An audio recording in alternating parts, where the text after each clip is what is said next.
Welcome back to the Red Dice Diaries, and this is an RPG review of Baroque space opera. You can see a picture of the cover there.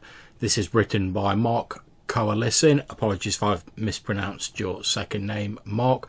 Mark was kind enough to send me a PDF review copy of Baroque space opera. The copy I'm reviewing is a full colour PDF and is 445 pages long.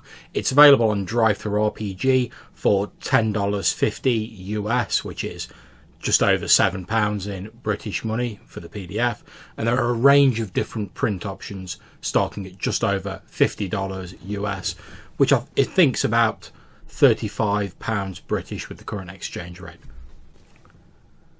The colourful artwork on the cover of the book sets the tone straight away for what this book's going to be about.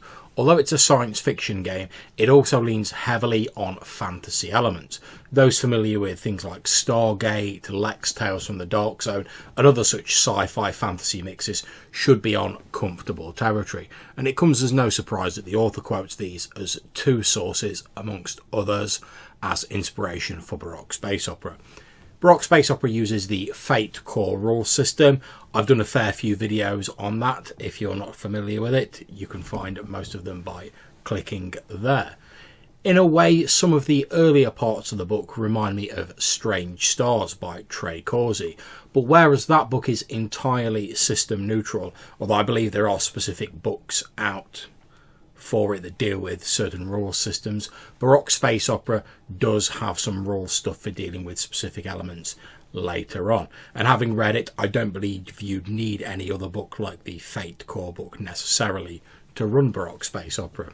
The introduction to the book begins with a small piece of fiction that skillfully weaves in concepts that we have not been introduced to, yet without bewildering the reader, something that's a personal pet hate of mine. The story seems both bizarre and yet also familiar.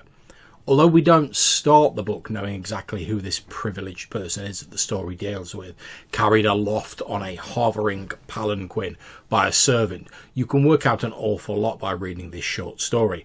The galaxy is one where there is still a great divide between the rich and the poor, a galaxy gripped by a religious fervour of worship towards the tyrant sun, one in which space travel is possible, but only for a privileged few and for those who serve them.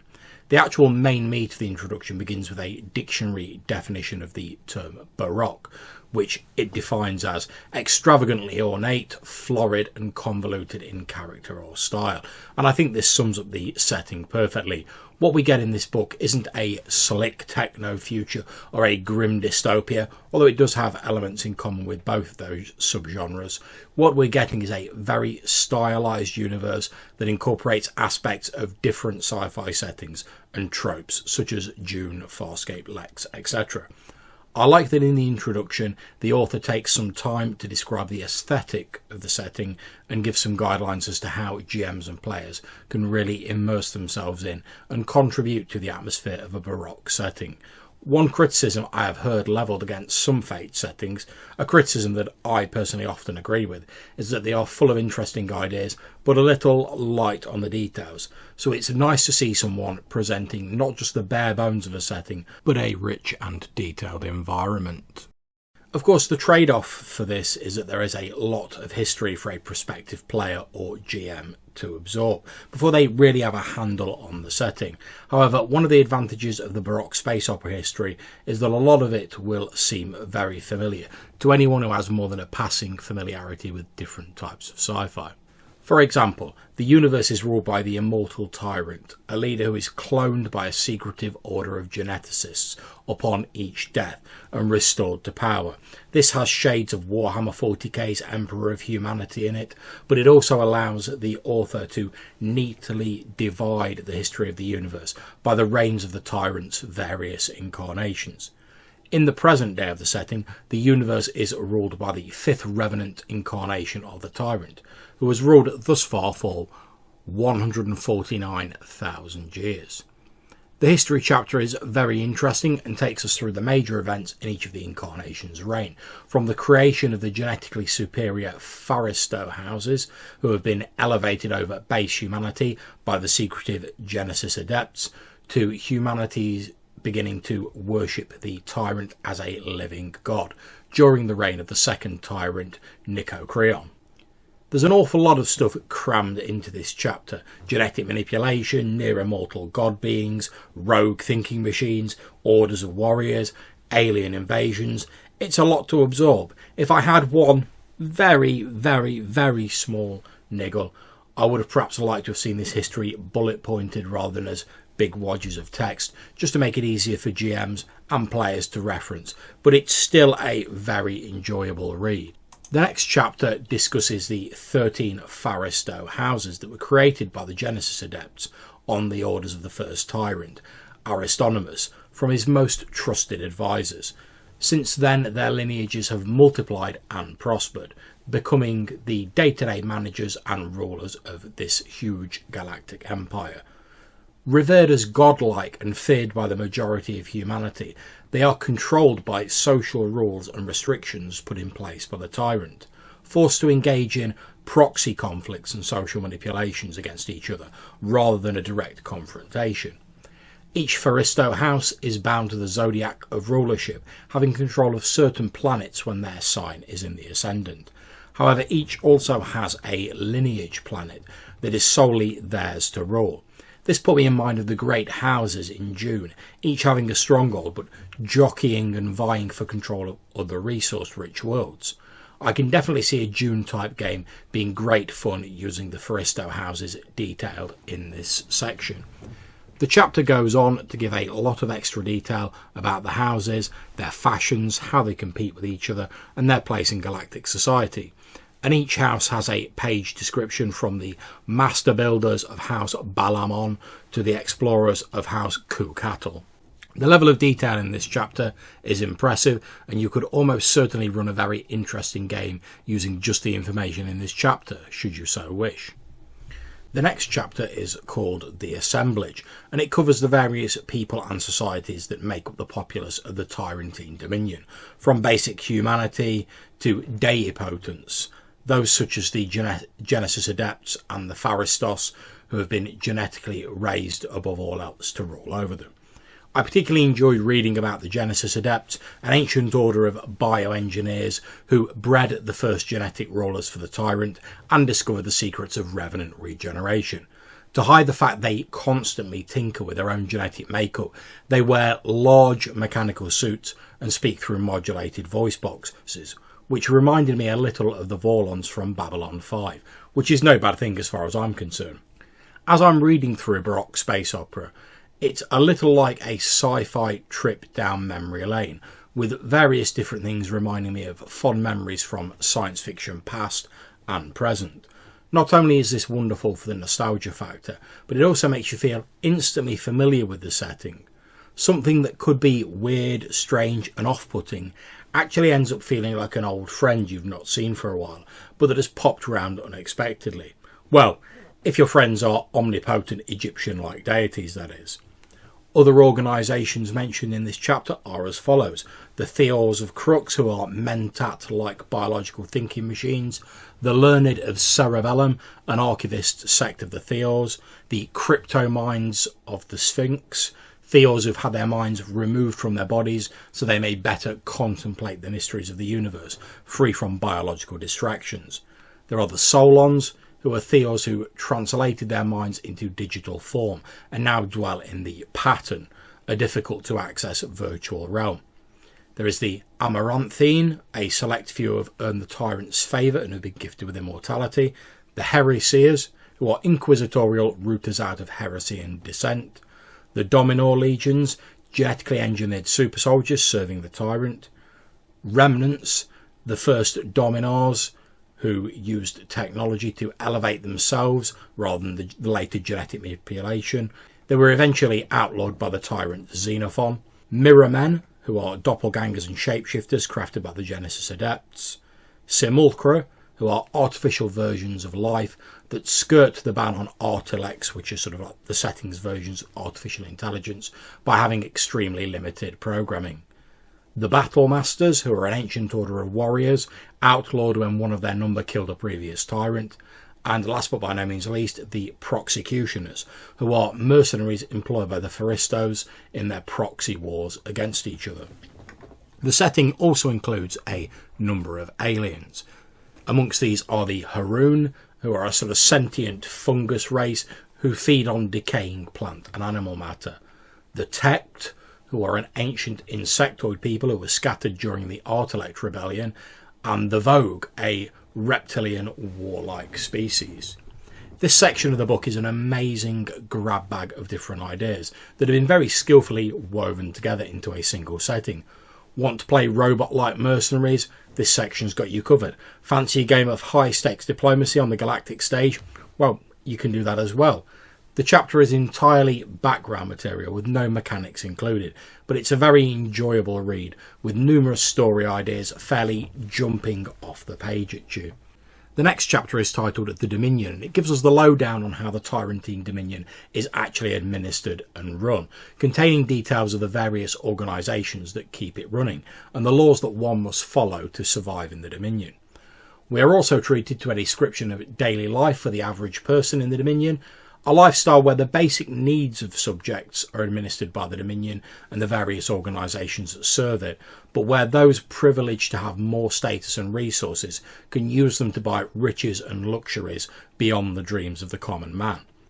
I found the mention of the Pharistos breeding worker races to colonise and terraform worlds particularly interesting. This opens the door to a huge variety of human subspecies and races that a savvy GM could use to customise their own version of the Baroque verse.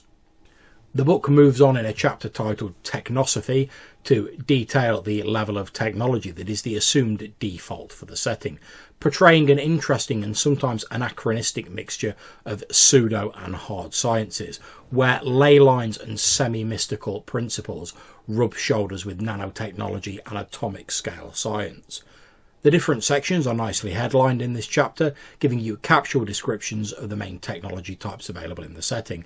Everything from holographics, holograms, and gravity manipulation, to the ley line vortex pylons that draw energy from mystical networks of ley lines that crisscross every planet. There are no real hard mechanics in this chapter, but it would be very useful during a game to have the various technologies laid out in this easy to reference format. It would also be useful for creating player handouts and letting your players know exactly what is feasible, technology-wise, within a Baroque space opera game. The descriptions are punctuated with some strange and brightly coloured artwork, portraying a mix of odd-looking devices, a lot of which resembles something from the ancient world or mythology, twinned with a futuristic sci-fi aesthetic. This fits in nicely with the game's ethos as a whole. If you imagine a Goa'uld piece of technology from Stargate, then you really won't go far wrong. More detail is provided about the pattern, which is a virtual construct or world created a long time ago by the Artelects. It once provided a huge virtual network covering the entirety of Dominion space, linking everything together. Following the Artelect Rebellion, a lot of it was deactivated or has since fallen into disuse. However, portions of it were eventually reactivated under the watchful eyes of the Solons, who have become as gods in this virtual environment. This section is a joy to read, unlike many equipment-style chapters in books that can become quite dry to read through. The bizarre nature of the tech in Baroque space opera makes even fairly commonplace things a little odd. There are so many different ideas you could use for adventures or even campaigns in this chapter, it's almost difficult to know where to begin. We then move on to a chapter called Adversaries. Now, this chapter provides fate stats for various types of antagonists that your PCs might cross paths with.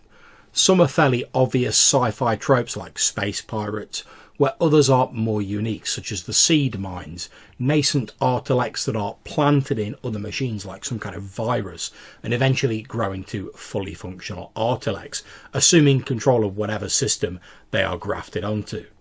There is a massive variety of different antagonists in this chapter, more than enough for any budding Baroque GM to get started. All of them have their own quirks and oddities that will make them more interesting than standard cookie-cutter enemies. Even the space pirates get a bit of a twist. We then move on to a large chapter describing various planets and locations of the Baroque verse. The descriptions of the planets and the star systems are all very well written. Peppered amongst them are fate stats for various indigenous species, spaceships and other items, all linked into the text. We then move on to a chapter called Playing the Game, and here is where we start getting into the specific rules of the Baroque space opera setting. It mainly uses Fate Core and is similar enough that most people with experience of Fate Core shouldn't have any issues with it, although there are a few tweaks to the system, so it's worth having a read through of this section. The setting also makes use of a time ladder to judge how quickly or slowly PCs take to complete a task. This is a concept I have used myself in games and that I first saw in Diaspora. I've not seen it in many other Fate games, so I was pleased to see it making an appearance. Next up is character creation, and this pretty much follows a slightly adapted version of the standard Fate Core character creation rules, with players picking aspects, skills and stunts. There is some useful role-playing advice for different species available at character creation and some guidance on what sort of aspects might work for them. I think this is a great introduction, since I've often heard people new to Fate complain they're not sure how to work aspects or when they can use them. The only slight fly in the ointment in this chapter is that some of the artwork from earlier in the book is noticeably reused. It would have been nice to see some different pictures, but since they're mostly only small text breaker illustrations, it's only really a minor niggle. The chapter titled Skills is similar to Fate Core, listing the various skills in the game, how they can be used and provide stunts associated with them. There's nothing surprising in this chapter. It's clearly written though, and the stunts are quite interesting, adhering well to the character of the setting. We start the Running the Game chapter with a brief summary of the themes that run throughout Baroque space opera. It should come as no surprise in a game influenced by this many different sources and with a cyclic background spanning many generations that there is a lot of opposition and conflict covered in these themes. And the themes it lists are oppression, freedom, rebellion, change, mystery and traditions. The author then suggests several brief possibilities for types of stories that could be run in the Baroque verse. How interesting these are to particular people will obviously depend on your particular taste and your playing style. They're not fully fleshed out campaign backgrounds or anything like that, but rather they are jumping off points, initial ideas that a GM could build on to create their own campaign. My personal favourites in this chapter are Agents of Change, where the PCs are arch heretics seeking to bring about the end of the tyrant's totalitarian regime, and Uncovering Secrets Long Buried, where the players are playing sort of galactic archaeologists seeking to unravel some of the mysteries hidden out there in the wider universe. The next chapter, titled Creating Antagonists, will be familiar to anyone who knows Fate Core, splitting NPCs into nameless, supporting and main categories of antagonists, and providing simplified generation systems to create them with. The chapter is fairly short, but it contains everything you need to quickly generate antagonists and also gives you a smattering of examples. The next chapter is titled Beneficial Things, and these are the extras of the Baroque verse. Now, I always thought extras were one of the few slightly woollier bits of the main Fate system, basically a place for extra rules to be bolted on afterwards, but I can sort of see the necessity of including them in games featuring things like cyberware, science fiction text, psychic powers and other stuff like that. Extras in this chapter are created using the bronze rule for Fate, which says that anything can be generated using a combination of aspects, skills and stunts, and they cost a similar amount of refresh to stunts. This seems like a fairly simple and workable system. Many examples and suggestions are provided throughout the chapter. The next chapter deals with dust, and this is the crowning glory of transmutation science. Basically, it's a cloud of nanoscale machines called dust mites, which can create, destroy, or alter the properties of matter based on the will of their transmuter master. The game splits dust into 4 types: alteration, fabrication, invocation, and transmutation. There is some interesting history dotted throughout the chapter, one example being the reason that all dust is programmed not to replicate and to perish after a certain amount of time. A great plague called the Techno Scourge initiated and escalated by self-replicating dust. Transmuters generally focus on one of the 4 dust techniques detailed a moment ago, effectively buying access to those abilities, but dust can be unreliable due to the various complex technologies involved, so the actual effectiveness comes down to a technosophy skill roll, with the various potential outcomes being listed in a manner similar to normal skills. Again, this is a nice, simple system, adding new actions and possibilities to existing skills, rather than bolting a load of extra rules on and bogging the game down with additional subsystems. A number of stunts tied into each technique are also offered for those who want to fine-tune or tweak their control of dust. In the following chapter, we deal with Prana, which is the natural energy that encompasses all biological life. If you think of the Force in Star Wars or psychic powers present in a lot of science fiction, then you're pretty near the mark. Originally, this power was bred into the Pharisto families, but was later denied them on the orders of the Tyrant, when it was found that concentrations of prana energy summoned the alien scourge of the Nehilim from outside our dimension. Individuals who harness prana and learn to control it, despite the edicts of the Tyrant, are known as Kundalini. But there also exist those with the ability to suppress prana energy around them, and these people are called Shrouders. In order to create a Kundalini character, a player has to take the awakened prana stunt, and then a stunt for each discipline of the prana they wish to have mastery over. Being a Shrouder works in a fairly similar way, buying the awakened prana stunt and then the Shrouder stunt, giving you a bonus to oppose anyone else's use of prana, although you cannot manifest prana abilities yourself whilst you're shrouding. The system for activating prana abilities works similarly to dust and normal skill rolls, with additional actions being added to various skills and rolls being made. It is slightly more complicated since there are a number of factors that come into play when working out the difficulty of the activation roll, but it's only very slightly more complicated. I also like the idea that prana use leaves echoes in the place where it was used, that those skilled in the prana of clairvoyance can pick up on them. This has echoes, appropriately enough, of disturbances in the Force and things like that, which I think is kind of cool. It also opens up a lot of possibilities for psi detectives and stuff like that. Wealth in the Baroque verse is the subject of the next chapter, and it's represented by a wealth stress track with a number of boxes based on your resources skill. Although in these rules, wealth stress never leads to consequences. If your wealth stress runs out, you are simply out of funds until the next story.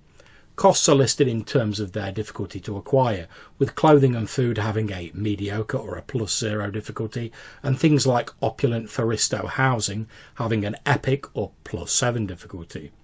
When you're buying stuff, if an item isn't plot significant and a player has resources equal to or higher than the cost, they can simply pay for it and it doesn't affect their wealth stress.